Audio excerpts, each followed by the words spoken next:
everyone, welcome to Kelly's Creative Dream Studios, and today, typically should have been yesterday's video, we are featuring Tiffany Solorio on Thursdays, every Thursday this month.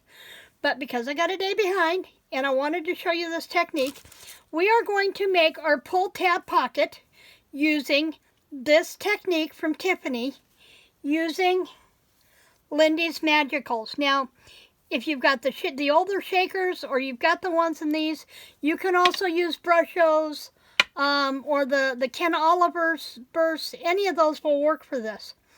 The one thing you are going to need for this is an embossing folder, and preferably a 3D embossing folder for this, because you want a real deep impression on this, on your cardstock.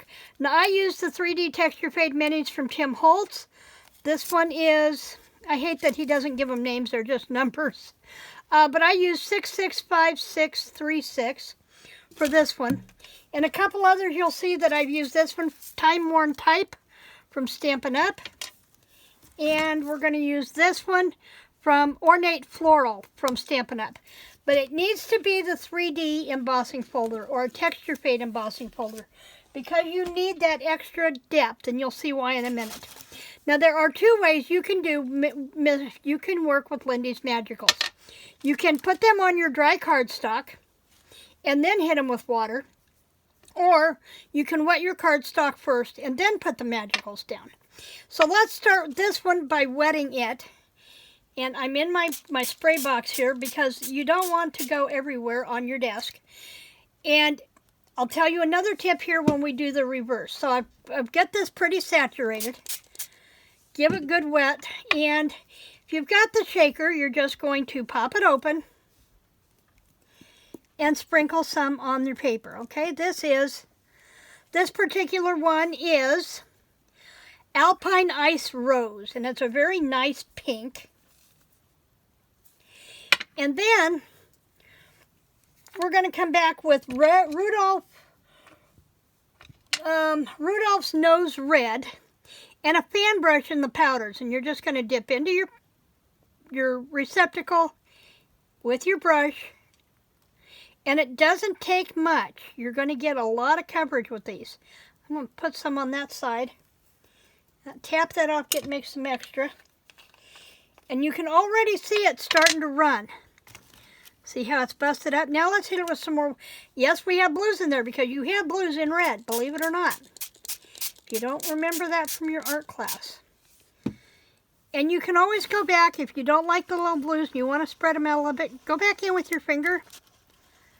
Just, you know, you might want to make sure you're not going to be going anywhere important for the next day or two, because this stuff will hang around. So you're going to want to have a cloth handy. And you can tip this and make it run. Make it do all kinds of things. And I like to have a piece of cardstock handy for a mop as well. Now I'm going to hit this with the heat gun, and you know, we're crafters, so it's going to be noisy, so hold your hat.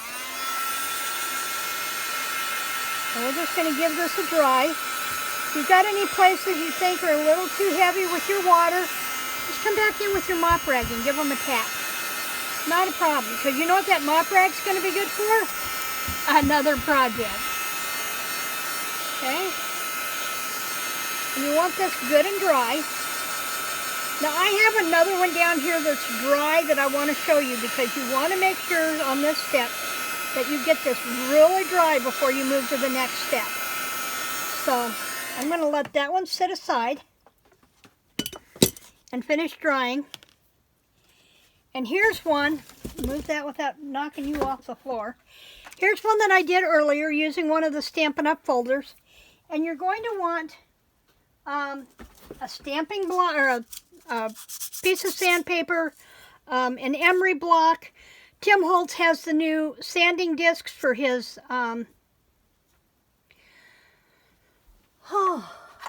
these things. His daubers. He has ink. He has sand discs now that fit this one. And all you're going to do is go over this. Whoops, and I've got that one catching the corners. Might be easier to go one direction. And see how it's taken the color off the raised area? That's why you want something that's relatively deep. Okay? And just take that color off the top, and it lets your image come through and leaves you with that colored background.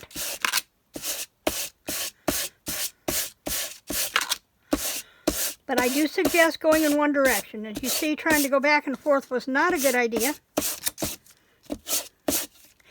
Though that's just typically what we do when we're sanding, right? We tend to go back and forth. And see how it brought that image back up and just left our color on the background. Now I'm going to use this one for my pocket. Okay? Now I used this one for my tag, and I'll tell you about the construction of this in a minute.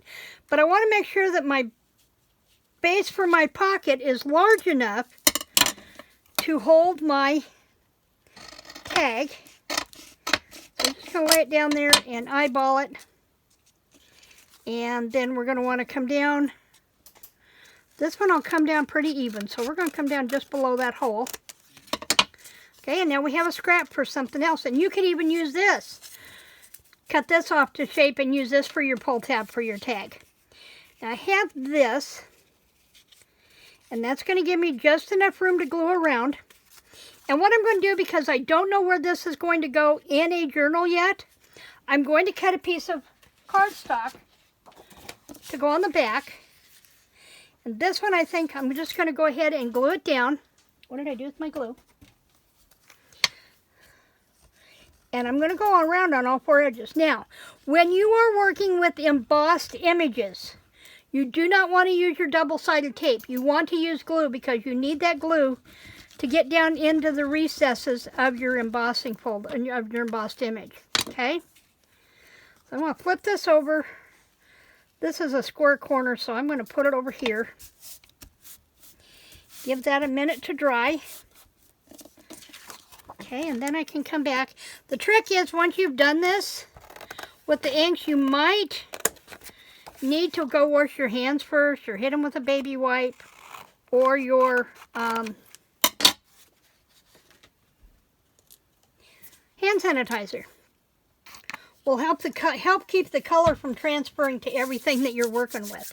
So rub your hand sanitizer on, and then use a towel to wipe your hands, of which I don't have one over here handy, you know, because that would have made sense. But it'll help keep that from transferring. And then I'm going to come back in and trim this off pretty, just like that. Okay, so now I have a solid pocket that I can put down into my journal. And I can go ahead and embellish this. And I'd already decided I wanted to put some of this heart lace on here. Gee, I hope I was in frame. I want to put some of this heart lace on here, and I'm going to come up about not quite an inch from the bottom of my tag. Run my crafter's glue across here. Now this is that crafter's pick glue that I was getting at Hobby Lobby. You cannot get it at Hobby Lobby anymore, but I found it on Amazon. But get this, one seller had it for just under $8. Another seller had it for just under $9. And as if that wasn't enough, another seller had it for just under $15. Seriously, people, it's not gold, it's glue. So I've got that right there. And I might come back and add more to the front of this pocket later, depending on what else is on the page that I put it on. So I will leave that blank. Now, why did I back this with white cardstock? Partially because I had those divots on the back here, and I didn't want anything snagging when I go to put things in the pocket.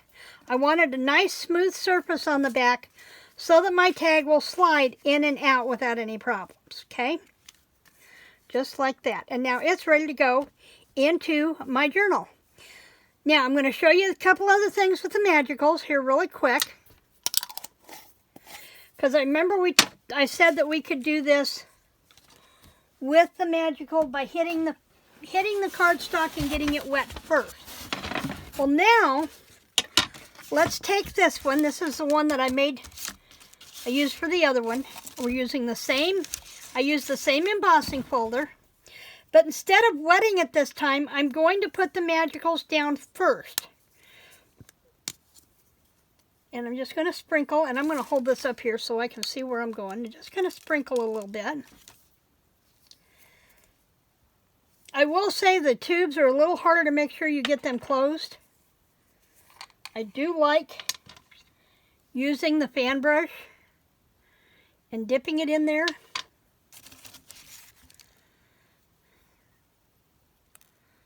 Okay, let's get a little more here because I might have. Okay, and you know, there's quite a bit in there and you're not using a whole bunch. I'm probably wearing more than I'm putting on the paper. Okay, now the tip that Tiffany had, and I totally agree, you have loose powder on here. So with your misting gun, I want you to come up high and kind of give it a quick mist, and that will set those powders in place. Okay, so that they don't blow all off. Then you can come down a little closer and really give your card a good squirt of water. Okay. Now, the trick to using magicals, in my opinion, if you have trouble working with color, start with only 2 colors. Or even start with just 1. But the magic is watching the colors work together. So start with 2. If you're good about knowing what colors you can put together, go ahead and add 3 or 4. I suggest if you're new to this, start with 2 colors. See, I got a lot of red in that corner, so I'm really going to give it a run. Get your fingers in here and spread it around. Not a big deal. Come back in with your mop. Tab off the excess. And then come back with your heat gun.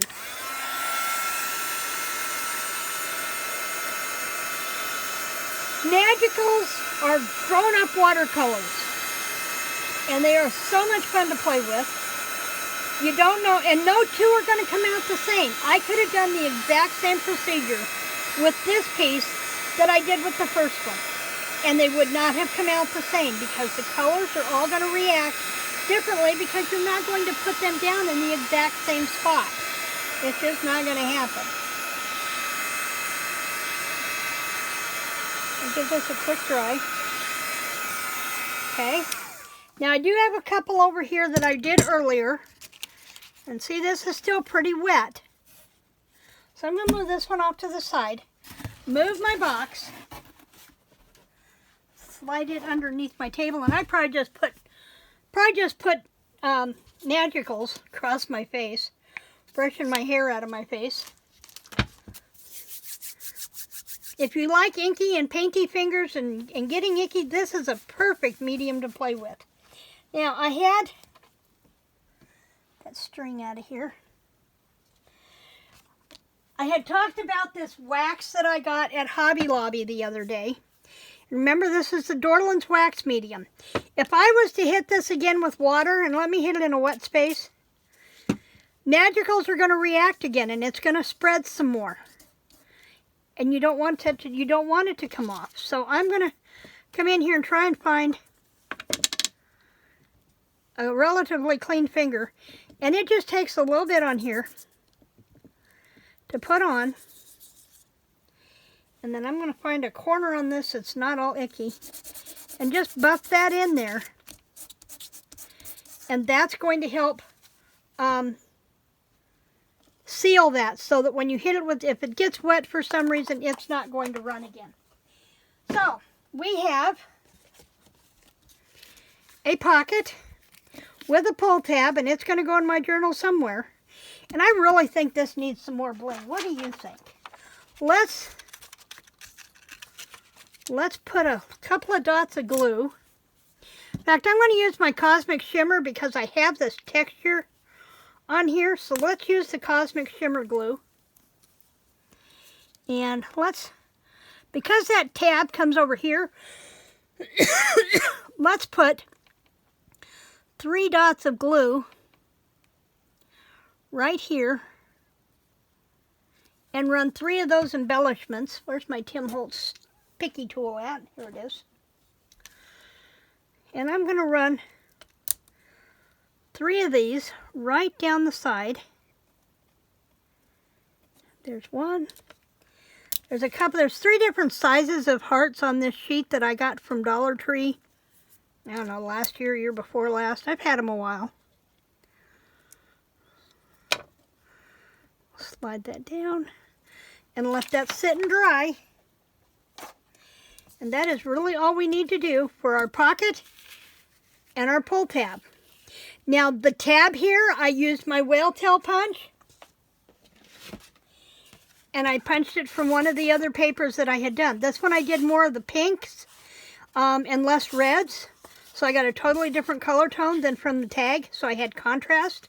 But I still have the reds and pinks in there for my journal. So that's it for this video. I want to thank Tiffany Solorio for her videos. I've been getting a lot of good tips from her. And for the rest of the month, I'll be passing her tips on to you. Link to her channel and her video with working with this in particular is in the description box below. Hope you'll go check her out. I will be back here,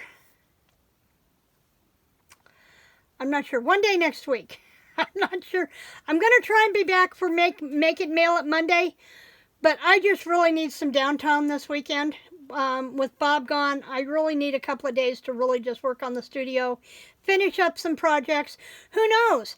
I may actually get to finish the January Junk Journal, and I can put it up here next week. So in the meantime, remember to like, share, subscribe.